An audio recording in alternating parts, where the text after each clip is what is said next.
അല്ലാഹുവിന്റെ വിശുദ്ധമായ ഖുർആൻ സൂറത്തുൽ ബഖറയിലൂടെ അല്ലാഹു പറയുകയാണ്, മൂസാ നബി അലൈഹിസ്സലാമിന്റെ ജനതയ്ക്ക് അല്ലാഹു തആല അത്ഭുതകരമായ ഭക്ഷണം കൊടുത്തു.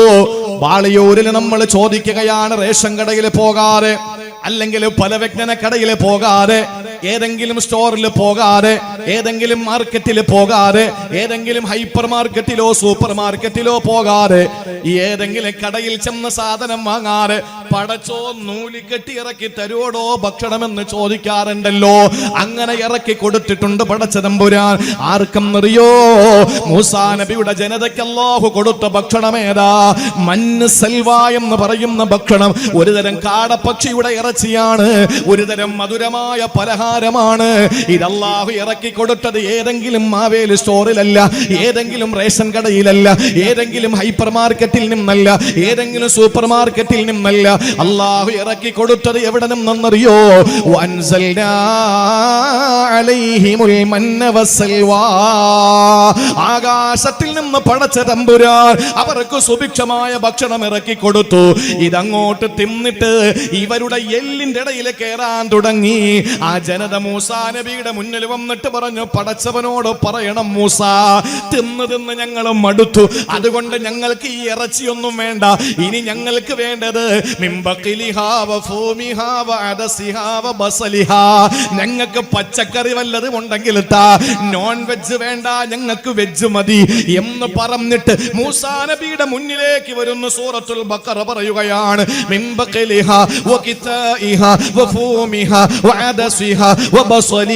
ഞങ്ങൾക്ക് ഉള്ളി മതി, കക്കരിക്ക മതി, സവോള മതി, ഞങ്ങൾക്ക് ഫ്രൂട്ട്സ് മതി, ഞങ്ങൾക്ക് പച്ചക്കറി മതി, ഞങ്ങൾക്ക് മന്ന് സൽവ വേണ്ടെന്ന് പറഞ്ഞപ്പോൾ അല്ലാഹു മൂസാ നബിയോട് പറയുന്നു, മൂസാ ചോദിക്ക്, അല്ലാഹു നിങ്ങൾക്ക് ഖൈറായ ഭക്ഷണമല്ലേ തന്നത്?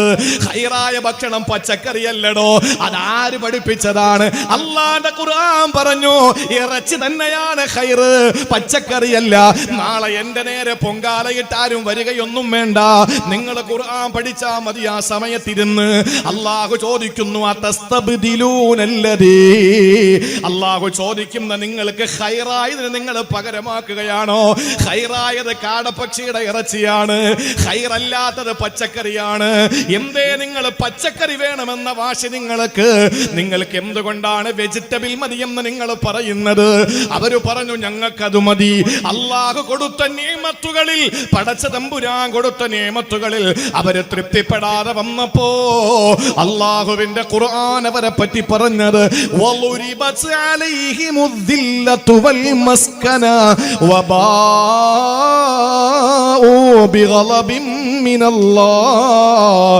സൂറത്തുൽ ബഖറ 61-ാമത്തെ സൂക്തം നിങ്ങൾ പഠിക്കേ. അല്ലാഹ് പറയുന്നു, വളുരിബത് അലൈഹിമുദ്ദില്ല, അവർക്ക് അല്ലാഹ് നിസാരത കൊടുത്തു, വൽ മസ്കന, നിർഗതി കൊടുത്തു. അവർക്ക് നിസാരതയും നിർഗതിയും അല്ലാഹു കൊടുത്തു. വബാഉ ബിഗളബിൻ മിനല്ലാഹ്, അല്ലാഹുവിൽ നിന്നുള്ള കോപവുമായിട്ട് അവർക്ക് മടങ്ങേണ്ടി വന്നു. എന്റെ പ്രിയപ്പെട്ടവരെ, നമ്മൾ അങ്ങനെയല്ലേ? എന്ത് തന്നാലും നമുക്ക് തൃപ്തി വരൂല. എത്ര പണം തന്നാലും നമ്മൾ വീണ്ടും വീണ്ടും പണം ആഗ്രഹിക്കുന്നവരാ. സ്വർണത്തിന്റെ ഒരു ചെരിവല്ല തന്നിരിക്കട്ടെ, രണ്ടാമത്തെ ചെരിവിനെ നമ്മൾ കൊതിക്കുന്നു. ഒരു കാർ എടുത്താൽ പോരാ, രണ്ടാമത് കാറ് വേണം. ഒരു വീട് വെച്ചാ പോരാ, രണ്ടാമത് വീട് വേണം. രണ്ടാമത്തെ വീടിന്റെ കടം വന്നപ്പോ നമ്മൾ പറയുന്നു, കടത്തോട് കടം തന്നെ. എന്തിനാടോ നീ കിടക്കാൻ ഒരു കിടപ്പാടം ഉണ്ടായിട്ട് രണ്ടാമതൊന്നു വെച്ചത്? പ്രിയപ്പെട്ട സഹോദരങ്ങളെ, അല്ലാഹ് തരുന്ന നിഅമത്തുകളിൽ പൊരുത്തപ്പെടാതിരിക്കുന്ന ഒരു സ്വഭാവം നമുക്കുണ്ടോ? അല്ലാഹ് പറയുന്നു, അല്ലാഹ് നിനക്ക് നിസ്സാരതയാണ് തരുന്നത്. അറിയുമോ?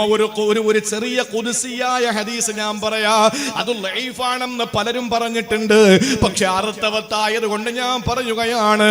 മദ്രസയിലും പള്ളി ദറസുകളിലും പഠിക്കുന്ന, അറബി കോളേജിൽ പഠിക്കുന്ന മക്കൾക്ക് അശറത്ത് കുത്തുബ് എന്ന് പറയുന്ന 10 കിതാബ് എന്ന് പറയുന്ന പണ്ട് കാലങ്ങളിൽ പഠിച്ചിരുന്ന ആ ഗ്രന്ഥത്തിൽ കാണാൻ കഴിയുന്നതാണ്. അതിലൊരു അധ്യായം തന്നെ കൊണ്ട് മുരിഖാത്തുൽ ഖുലൂബ്, ഹൃദയത്തെ നേർമയാക്കുകയാണ്, ഹൃദയത്തിന്റെ കാഠിന്യതയെ കുറയ്ക്കുകയാണ്, ഹൃദയത്തിന് നൈർമല്യം വരുത്തുകയാണ്. ആ കിതാബിനകത്ത് കൊടുത്തിരിക്കുന്നത് എന്തെന്നറിയോ? ഇല്ലം തർല ബിമാ ഖസംതു ലക ലഉസല്ലിതന്ന അലൈക ദുനിയാ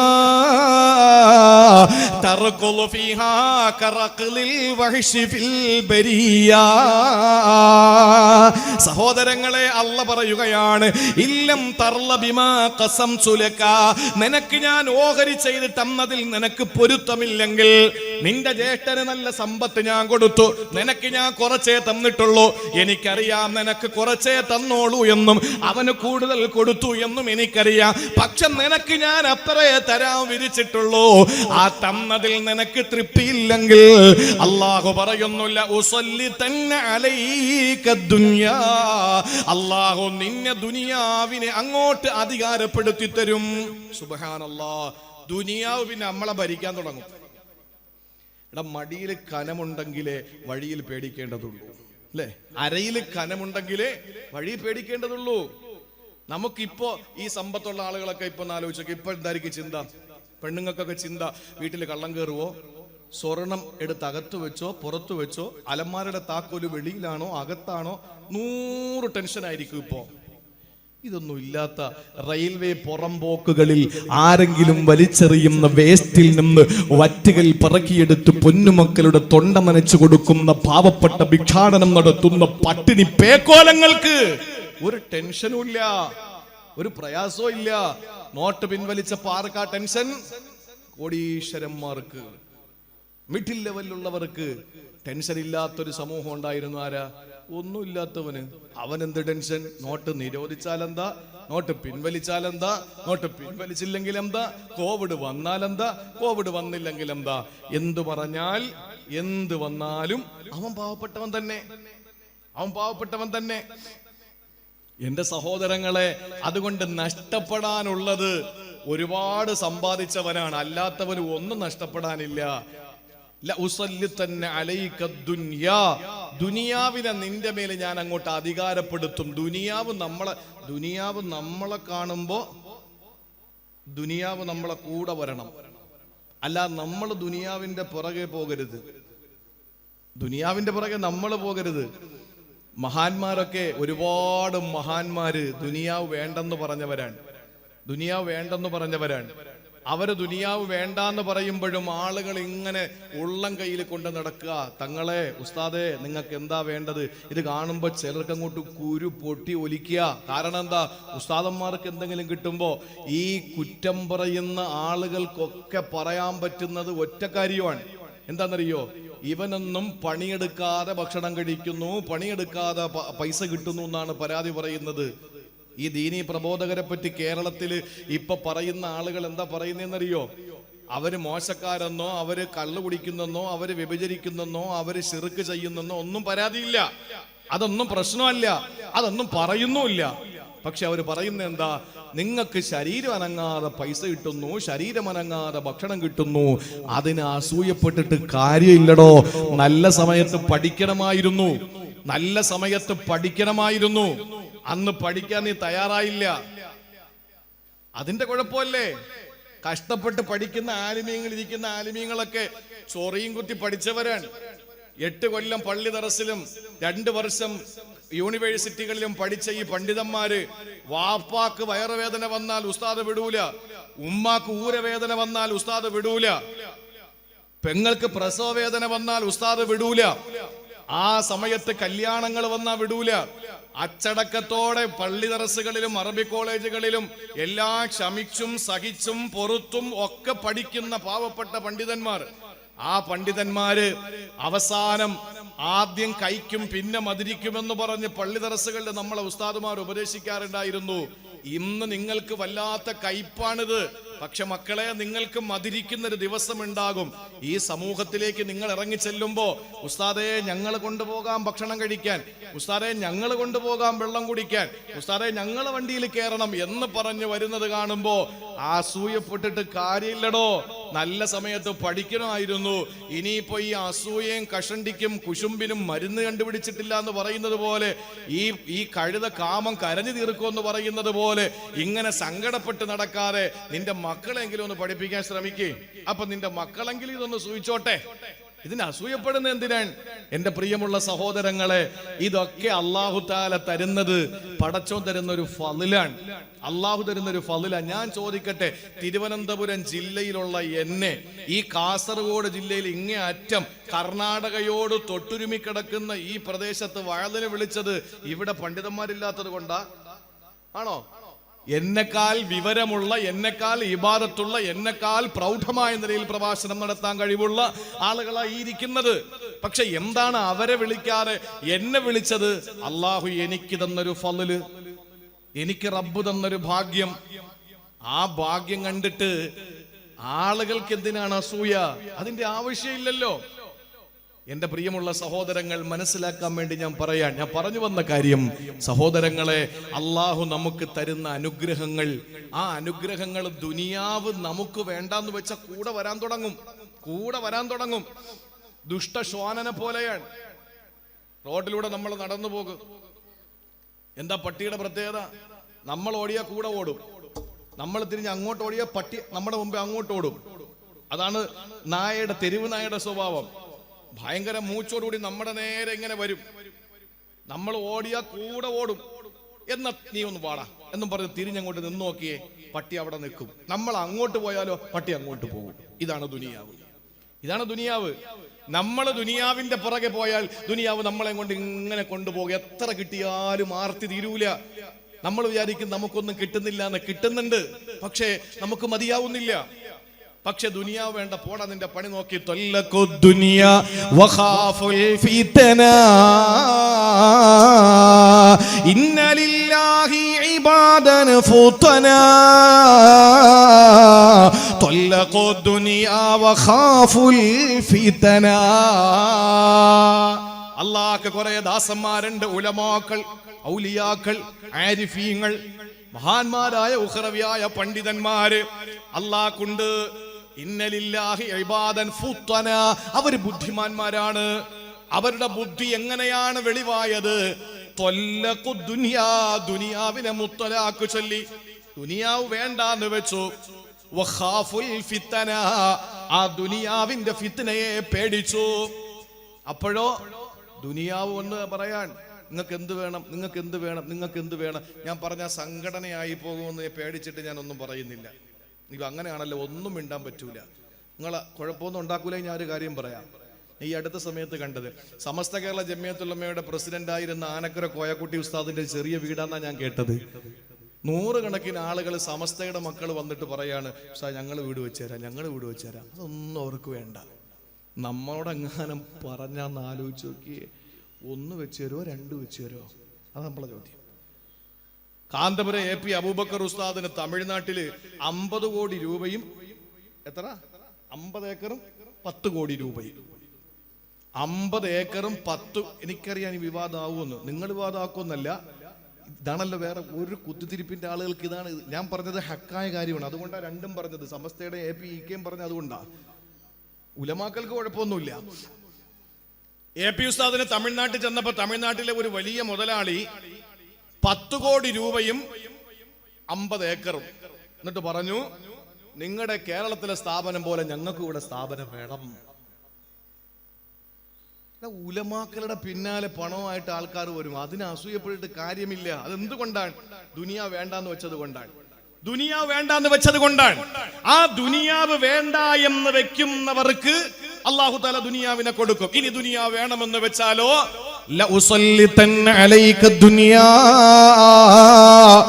എത്ര കിട്ടിയാലും നിനക്ക് മതി വരില്ല. ദാർശനികനായ ഡയോജനിസ് അലക്സാണ്ടർ ചക്രവർത്തിയോട് ചോദിച്ചു, എന്താ നിങ്ങളുടെ അടുത്ത പരിപാടി, നെക്സ്റ്റ് പ്രോഗ്രാം എന്താണ്? അലക്സാണ്ടർ ചക്രവർത്തി പറഞ്ഞു, ഏദൻ കീഴടക്കണം, അടുത്ത് പേർഷ്യ കീഴടക്കണം, പിന്നെ ഈജിപ്റ്റ് കീഴടക്കണം, അത് കഴിഞ്ഞിട്ട് ഓരോ രാജ്യങ്ങളെ വെട്ടിപ്പിടിക്കണം, എന്നിട്ട് വിശ്രമിക്കണം. ദാർശനികനായ ഡയോജനിസ് ചോദിച്ചു, വിശ്രമിക്കാൻ അങ്ങാണെങ്കിൽ ഇത്രയും വെട്ടിപ്പിടിക്കേണ്ട കാര്യമുണ്ടോ? ചുമ്മാതെ വിശ്രമിച്ചാ പോരെ? കാരണം ആർത്തി തീരൂല പ്രിയപ്പെട്ടവരെ. അതുകൊണ്ട് നമുക്ക് കിട്ടിയത് അൽഹംദുലില്ലാ. എന്റെ ജ്യേഷ്ഠന് ഇത്ര കിട്ടി, എനിക്ക് ഇത്രയേ ഉള്ളൂ, അൽഹംദുലില്ലാ. അവൻ അത്രയും കണക്ക് പറയണം, ഞാൻ ഇത്ര കണക്ക് പറഞ്ഞാൽ മതി, അങ്ങനെ ചിന്തിച്ചാ പോരെ. സമ്പന്നൻ, ബാളിയൂരിലെ കോടീശ്വരൻ സ്വർഗത്തിൽ പോകുന്ന എപ്പോഴാണെന്നറിയോ? അവൻ പള്ളിയിൽ നിസ്കാരമുള്ളവനാണ്, ഇബാദത്തുള്ളവനാണെന്നിരിക്കട്ടെ, ബാളിയൂരിലെ ഒരു സമ്പന്നൻ. എന്നാൽ ഈ ബാളിയൂരിലെ ഒരു ദരിദ്രനുണ്ട്, അയാളും പള്ളിയിൽ വരെ നിസ്കരിക്കും, ഇബാദത്തുണ്ട്. രണ്ടുപേരും ഇബാദത്തിന്റെ വിഷയത്തിൽ ഒരുപോലെയാണ്. പക്ഷെ അദ്ദേഹത്തിന് അല്ലാഹ് അത്രയും സമ്പത്ത് കൂടുതൽ കൊടുത്തിട്ടുണ്ട്. ഇവർ രണ്ടുപേരിൽ ആദ്യം സ്വർഗത്തിൽ പോകുന്ന ആരാ? പേടിക്കണ്ട, പറഞ്ഞോളേ, ആരാ പോകുന്നത്? ഇവിടെയാണ് പളപളപ്പ്, ഇവിടെയാണ് ടിപ് ടോപ്പ്. ചിന്തകന്മാര് പൊരിച്ച പപ്പടത്തോടും പൊരിക്കാത്ത പപ്പടത്തോടുമാണ് ഈ ദുനിയാവ് കിട്ടിയവനെ കിട്ടാത്തവനെ ഉപമിച്ചത്. ദുനിയാവ് കിട്ടിയവൻ എങ്ങനെയാണെന്നറിയോ? പൊരിച്ച പപ്പടം പോലെയാണ്. പൊരിച്ച പപ്പടം എന്ത് രസമാണ്, ഗോൾഡൻ കളറിൽ, തൊട്ടാൽ പ്ലപ് പ്ലപ് ശബ്ദം കേൾക്കും അല്ലേ? പൊരിക്കാത്ത പപ്പടം നിങ്ങൾ കണ്ടിട്ടുണ്ടോ? പൊടിയും പിടിച്ച് എടുത്തിട്ട് അവിടെ കിടക്കും, എടുത്തപ്പുറത്തിട്ട് അവിടെ കിടക്കും, എടുത്തിവിടെ ഇട്ട് അവിടെ കിടക്കും. പൊരിക്കാത്ത പപ്പടം, അതാണ് പാവങ്ങൾ. ഒരു മൊഞ്ചും ഇല്ല, ഒരു ശബ്ദവും ഇല്ല, ഒന്നുമില്ല. പക്ഷേ നാശം ആർക്കാ? പൊരിക്കാത്ത പപ്പടം ഈ മുനാറത്തിന്റെ മണ്ടയിൽ കയറിയിട്ട് നിങ്ങൾ താഴെ എടുത്തിട്ട് നോക്ക്, അത് അവിടെ വന്ന് കിടക്കും. ഒരു പോറലോ ഒരു കീറലോ അതിനുണ്ടാവൂല. എന്നാൽ പ്ലേറ്റിൽ നിന്ന് മേശപ്പുറത്ത് വീണാ മതി, പപ്പടം പൊടിയും. പൊരിച്ച പപ്പടം. ആർക്കാ നാശം? സമ്പന്നന്മാർക്കാ. ദരിദ്രന് എന്ത് പ്രശ്നം? ഒന്നുമില്ല. അതാ പറഞ്ഞത്, നിനക്ക് സമ്പത്തുണ്ടോ? പാവങ്ങൾ സ്വർഗത്തിൽ പോയി 440 വർഷം കഴിഞ്ഞിട്ടേ പണക്കാരൻ സ്വർഗത്തിൽ പോകൂ. ഔ കമാ ഖാല സയ്യിദുനാ മുഹമ്മദ് റസൂലുള്ളാഹി. പാവപ്പെട്ടവൻ നേരെ അല്ലാഹുവിന്റെ മുന്നിലേക്ക് ചെല്ലും, അല്ലാഹ് ചോദിക്കും, എന്തുണ്ട്? പടച്ചോനെ, നീ എന്തായി ചോദിക്കുന്ന? ബാളിയൂര് ജമാഅത്ത് മഹല്ല് കമ്മിറ്റി വെച്ച് തന്ന 1 സെന്റിൽ ഒരു വീട്, അതല്ലാതെ എന്താ എനിക്കുള്ളത്? ഒന്നുമില്ലല്ലോ. ക്ലിയർ ആണോ നിന്റെ ഇബാദത്തുകൾ? ഒരു പരിശോധന നടത്തിയിട്ട് കയറിക്കോ സ്വർഗത്തിൽ, സുന്ദരമായിട്ട് സ്വർഗത്തിൽ പോകും. അപ്പോഴാണ് അടുത്ത സമ്പന്നം വന്നു ബാളിയൂരത്തെ. ചോദിക്കുക, എന്തുണ്ട്? പടച്ചോനെ, മടിക്കേരി എസ്റ്റേറ്റിൽ 10 ഏക്കർ, വിരാജ്പേട്ടയിൽ 50 ഏക്കർ, പിന്നെ സീതാംകുളിയിൽ 30 ഏക്കർ, പിന്നെ ബന്ദിപ്പൂര് ഒരു 10 ഏക്കർ, അതുപോലെ തന്നെ മൈസൂരിൽ ഒരു റൂമുണ്ട്, കാസർഗോഡ് 2-3 റൂമുകളുണ്ട്. അപ്പോൾ അതിൻ്റെ ചോദ്യങ്ങൾ ചോദിക്കും. അതെവിടെ നിന്നുണ്ടാക്കി, അതെങ്ങനെ ഉണ്ടാക്കി, അതിൻ്റെ മുതലാളിത്വ ബാധ്യത വീഡിയോ, അതിൻ്റെ സക്കാത്ത് കൊടുത്തോ, അതിൻ്റെ സ്വതക്കയുടെ മുതൽ കൊടുത്തോ, അതിലെന്തെങ്കിലും പലിശ കടന്നിട്ടുണ്ടോ, ഇങ്ങനെയൊക്കെ ചോദിക്കുമ്പോൾ 40 കൊല്ലമാവും. അതാണ് അതിൻ്റെ കാര്യം. അല്ലാതെ പടച്ചവനോട് ദേഷ്യമുള്ളത് കൊണ്ടല്ല. അതുകൊണ്ട് പ്രിയപ്പെട്ട സഹോദരങ്ങളെ, ഉള്ളത് കൊണ്ട് തൃപ്തിപ്പെടണം. ഉള്ളത് കൊണ്ട് തൃപ്തിപ്പെടാതെ വീണ്ടും വീണ്ടും ആർത്തിയോടെ വേണമെന്ന് വാശി പിടിച്ചാൽ അല്ലാഹുവിന്റെ ഖുർആൻ പറയുന്നത്, വളുരിബത് അലൈഹിമുദ്ദില്ല, അവന് എന്നും നിസാരതയാണ് അല്ലാഹ് കൊടുക്കുന്നത്. വൽ മസ്കന, അവന് നിർഗതിയാണ് അല്ലാഹ് കൊടുക്കുന്നത്. വബാഉ ബിഗളബിൻ മിനല്ലാഹ്, അല്ലാഹു അവന് കോപമാണ് കൊടുക്കുന്നത്. പരിശുദ്ധമായ ഖുർആനിൽ അല്ലാഹു പഠിപ്പിക്കുകയാണ്.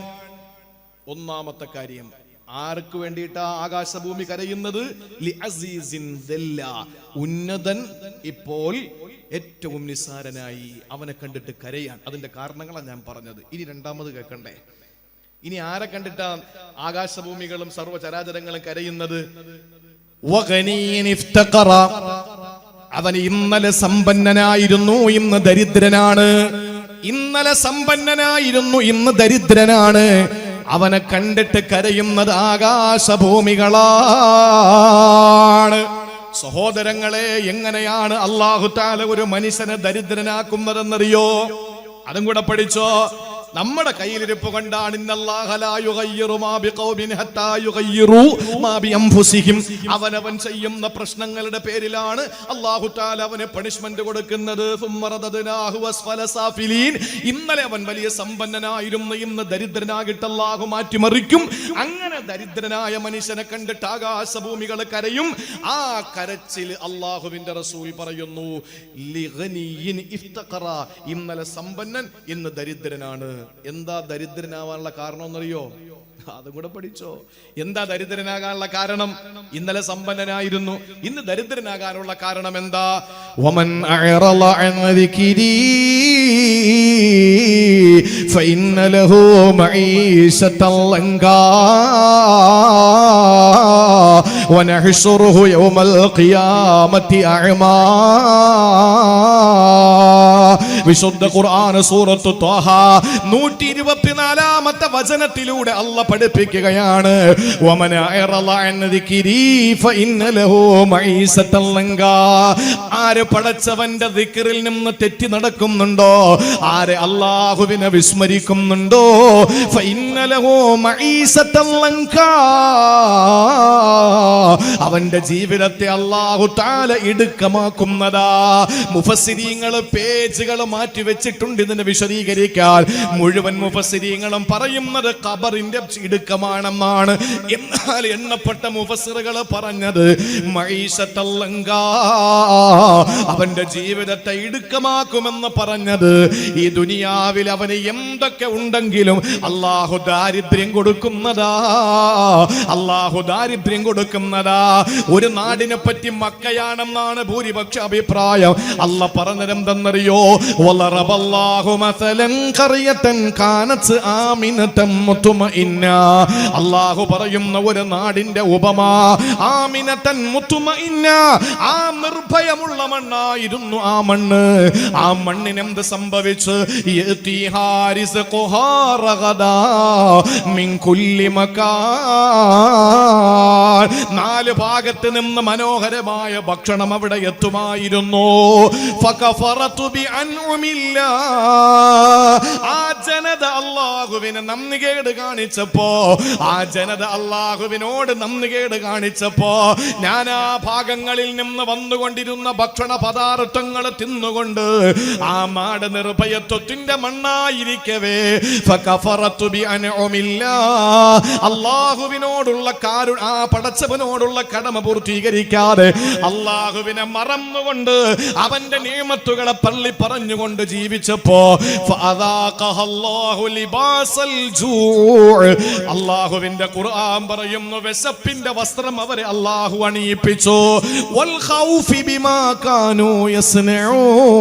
അവര് ചെയ്യുന്ന പ്രവൃത്തി കാരണത്താൽ ഭയവും അതുപോലെ പട്ടിണിയും അവരെ പൊതിഞ്ഞു എന്നാണ്. അല്ലാഹു നമുക്ക് ധാരാളം നിഅമത്തുകൾ തന്നേക്കാ, ഒരുപാട് സുഖം അല്ലാഹു തന്നേക്കാ.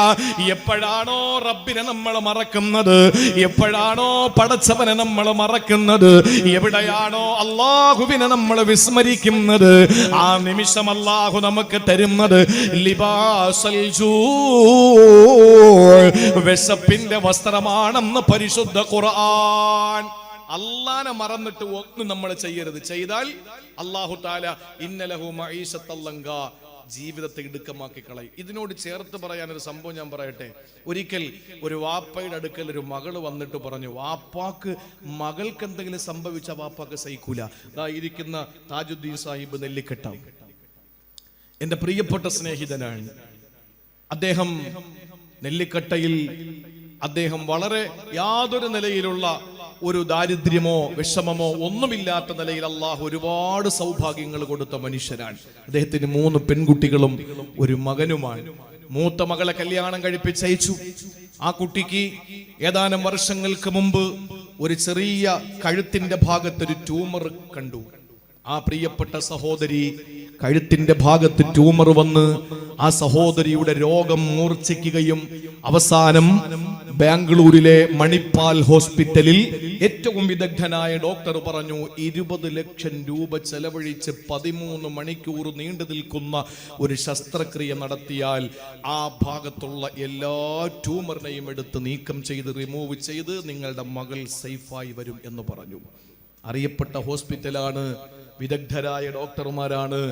പ്രിയപ്പെട്ട സഹോദരങ്ങളെ, നീണ്ട 13 മണിക്കൂറോളം സർജറി നടത്തി 20 ലക്ഷം രൂപയുടെ ബില്ലടച്ച് ആ പ്രിയപ്പെട്ട പൊന്നുമോളുടെ ചെവിയുടെ ഭാഗത്തെ ആ ട്യൂമർ നീക്കം ചെയ്യാൻ വേണ്ടിയിട്ട് വിദഗ്ധരായ ഡോക്ടർമാർ ശ്രമിച്ചു. 1 മാസം പിന്നിട്ടപ്പോൾ ആ പ്രിയപ്പെട്ട സഹോദരിക്ക് ഒന്നും ചവയ്ക്കാൻ പോലും കഴിയാത്ത നിലയിൽ, ഒന്ന് കിടക്കാൻ പോലും കഴിയാത്ത നിലയിൽ ആ പ്രിയപ്പെട്ട കുഞ്ഞനുജത്തിയുടെ രോഗം വർദ്ധിക്കുകയും പെട്ടെന്ന് തന്നെ അടുത്തുള്ളൊരു ഹോസ്പിറ്റലിൽ കൊണ്ടുപോകുമ്പോൾ ഒന്നും ചെയ്യാനില്ല, ഒന്നും ഞങ്ങൾക്ക് ചെയ്യാനില്ല, വൈദ്യശാസ്ത്രത്തിന് ഇനി ഒന്നും ചെയ്യാനില്ല, നിങ്ങൾ വീട്ടിലേക്ക് കൊണ്ടുപോകൂ എന്ന് പറഞ്ഞിട്ട് വീട്ടിൽ ഇന്ന് ആ കിടക്കയിൽ ഇങ്ങനെ ചുരുണ്ടുകൂടിയിരിക്കുന്ന പ്രിയപ്പെട്ട സഹോദരി, അല്ലാഹുവേ ഈ സദസ്സിന്റെ ബറക്കത്ത് കൊണ്ട് വിശ്വാസികൾ ഇത്രയും ഒരുമിച്ചുകൂടി അല്ലാഹുവിന് വേണ്ടി സുജൂദ് ചെയ്യുന്ന 100 കണക്കിന് വിശ്വാസികളുള്ള സദസ്സാൽ നിങ്ങളെല്ലാവരും ഹൃദയത്തിന്റെ അടിത്തട്ടിൽ നിന്ന് അല്ലാഹുവിനോട് നിങ്ങൾ കേണപേക്ഷിച്ചിട്ട് ആമീൻ പറ. ഈ സദസ്സിന്റെ ബറക്കത്ത് കൊണ്ട് അല്ലാഹുവേ ഈ പറയപ്പെട്ട ആയാത്തുകളുടെ, ഈ ഓതപ്പെട്ട മുബാറക്കായ സൂക്തങ്ങളുടെ, പുണ്യ ഹദീസുകളുടെ ബറക്കത്ത് കൊണ്ട് അല്ലാഹുവേ രോഗം വെച്ച ഷാഫിയായ കാഫിയായ അല്ലാഹ് നിന്റെ അജീബായ ഖുദ്റത്ത് കൊണ്ട് ഡോക്ടർമാരെന്ത് പറഞ്ഞാലും, സൂപ്പർ സ്പെഷ്യാലിറ്റി എന്ത് വിധി എഴുതിയാലും, മെഡിക്കൽ കോളേജ് എന്ത് വിധി എഴുതിയാലും അല്ലാഹുവേ അവരൊക്കെ നിന്റെ ഫക്കീറുമാരായ നിന്റെ അടിമകൾ മാത്രമാണ്. നീയാണ് സൃഷ്ടാവ്, നീയാണ് ഷാഫി, നീയാണ് കാഫി, നീയാണ് മുആഫി. ഉടമസ്ഥനായ അല്ലാഹ് ഈ സദസ്സിന്റെ ബറക്കത്ത് കൊണ്ട് അത്ഭുതകരമായി ആ പൊന്നനുജത്തിയെ ജീവിതത്തിലേക്ക് തിരിച്ചു കൊണ്ടുവന്ന്, അച്ചടക്കമുള്ള മകളാണ്, അച്ചടക്കമുള്ള പെങ്ങളാണ്, ഒരു വക്കത്ത് പോലും കളാക്കാത്ത ആ പൊന്നുമോളെ അല്ലാഹുവേ ആ ഓതലും ഊതലും ദിക്റും സ്വലാത്തുമായി കഴിയുന്ന പ്രിയപ്പെട്ട പൊന്നുമ്മക്ക്, ആ പ്രിയപ്പെട്ട പിതാവിന്, ആലിമീങ്ങളെ സാദാത്യങ്ങളെ ഇഷ്ടപ്പെടുന്ന സ്നേഹിക്കുന്ന പ്രിയപ്പെട്ട പിതാവിന്, ആ ഒന്നും അറിയാതെ ഓടിക്കളിക്കുന്ന ആ 2 കുഞ്ഞനുജത്തിമാർക്ക് അല്ലാഹുവേ വിദേശ രാജ്യത്ത് നിന്ന് തിരിച്ചു വന്ന് ഭാര്യയുടെ അടുക്കൽ നിൽക്കുന്ന പ്രിയപ്പെട്ടവന്, ആ സഹോദരിക്ക് ഒരു ബുദ്ധിമുട്ടും വരല്ലേ എന്ന് ദുആ ചെയ്തുകൊണ്ട് ദുബായിൽ നിന്ന് തിരിച്ചു വന്ന ആ ആങ്ങളയ്ക്ക് അല്ലാഹുവേ നീ തിരിച്ചു കൊടുക്കണേ റബ്ബേ. ഒരു അപകടകരമായ അവസ്ഥയും നീ വരുത്തല്ല റബ്ബേ. അല്ലാഹുവേ മരുന്നിനും ആശുപത്രിക്കൊന്നും ഒരു കഴിവില്ല അല്ലാഹുവേ, നീ നിന്റെ അജീബായ ഖുദ്റത്ത് കൊണ്ട് കാമിലായ ശിഫ നീ നൽകി ഈ പ്രകാശത്തെ സൃഷ്ടിച്ച ബുധനാഴ്ച രാവിലെ നിന്നോട് ചോദിക്കുന്നു, ഒരു ബുദ്ധിമുട്ടും നീ കൊടുത്ത് അവരുടെ മനസ്സിനെ മുറിവാക്കി നീ തിരിച്ചു വിളിക്കല്ലേ റബ്ബേ. നീ അത്ഭുതങ്ങൾ കാണിക്കുന്നവനാ. ആ പൊന്നുമോളുടെ കാര്യത്തിലും നീ അത്ഭുതങ്ങൾ ഉണ്ടാക്കണേ അല്ലാ.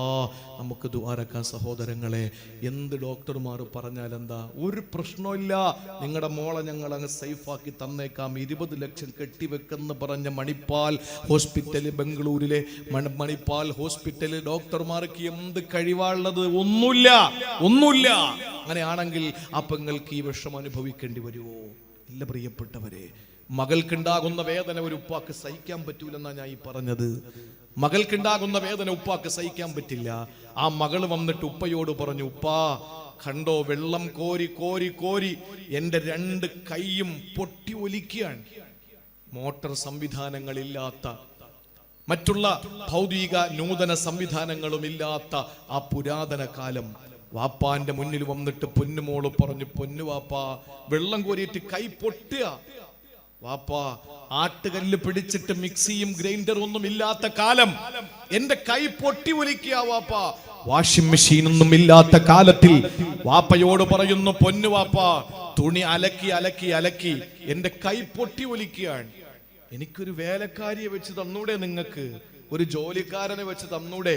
ജീവിതത്തിന്റെ ക്ലേശങ്ങളും ജീവിതത്തിന്റെ ബുദ്ധിമുട്ടുകളും പറയാൻ ഏറ്റവും വലിയ ഒരു സങ്കടം ആ പിതാവിന്റെ ഭാഗത്ത് നിന്ന് തന്റെ പ്രിയപ്പെട്ട മകൾക്ക് എന്തെങ്കിലും ആനുകൂല്യം കിട്ടുമെന്ന പ്രതീക്ഷയോടെ വന്ന് പറയുമ്പോ ആ വാപ്പ മോളോട് പറഞ്ഞു, മോളെ ഒരു ഭൃത്യനെ, ഒരു ഖാദിമിനെ, ഒരു സെർവന്റിനെ, ഒരു ജോലിക്കാരനെ നിനക്ക് വെക്കുന്നതിനേക്കാൾ ഞാൻ നിനക്കൊരു കാര്യം പറഞ്ഞു തരട്ടെ. എന്താണ് വാപ്പാ? കിടക്കാൻ നേരത്ത് പായയിൽ ചെല്ലുമ്പോ, ഉറങ്ങാൻ സമയത്ത് 33 സുബ്ഹാനല്ലാഹ് ചൊല്ലുമോ, 33 അൽഹംദുലില്ലാ ചൊല്ലുമോ, 34 അല്ലാഹു അക്ബർ ചൊല്ലി 100 ദിക്ർ പൂർത്തിയാക്കുമോ? എന്നാൽ നിനക്ക് അതാണ് ഉത്തമം മോളെ എന്ന് പറഞ്ഞപ്പോൾ എനിക്ക് മതി വാപ്പാ, എനിക്ക് മതി. എന്റെ കൈ ഇനി പൊട്ടൂല, ഇനി എന്റെ കൈ പൊട്ടി ഒലിക്കൂല. എനിക്ക് ഭൃത്യനെ കിട്ടുന്നതിനേക്കാൾ എന്റെ ജോലിയുടെ ഭാരം കുറഞ്ഞു കിട്ടാൻ എനിക്ക് നിങ്ങൾ പറഞ്ഞു തന്ന ദിക്ർ മതി എന്ന് പറഞ്ഞിട്ട് തിരിച്ചു വന്ന മകൾ, ആ മകളല്ലേ സയ്യിദത്തുനാ ബീവി ഫാത്തിമത്ത് സഹ്റ, ആ വാപ്പയല്ലേ റൂഹി ഫിദാ നബി മുഹമ്മദ് മുസ്തഫ. പൊന്നാര നബി തങ്ങൾ തന്റെ പ്രിയപ്പെട്ട പൊന്നുമോക്ക് പറഞ്ഞു കൊടുത്തത് ദിക്റാണ്. എന്ന് പറഞ്ഞാൽ ദിക്ർ ചൊല്ലിയാൽ, അള്ളാനെ ഓർത്താൽ, പറയുന്നതിനും ഓർക്കുന്നതിനും ഒക്കെ ദിക്റാൻ. അള്ളാഹുവിനെ ഓർത്ത് ദിക്ർ ചൊല്ലിയാൽ ജീവിതം സമ്പന്നമാകും. എപ്പോഴല്ലാനെ മറക്കുവോ ദാരിദ്ര്യത്തിന്റെ പടുംകുഴിയിലേക്ക് നമ്മൾ ചെന്ന് വീഴും.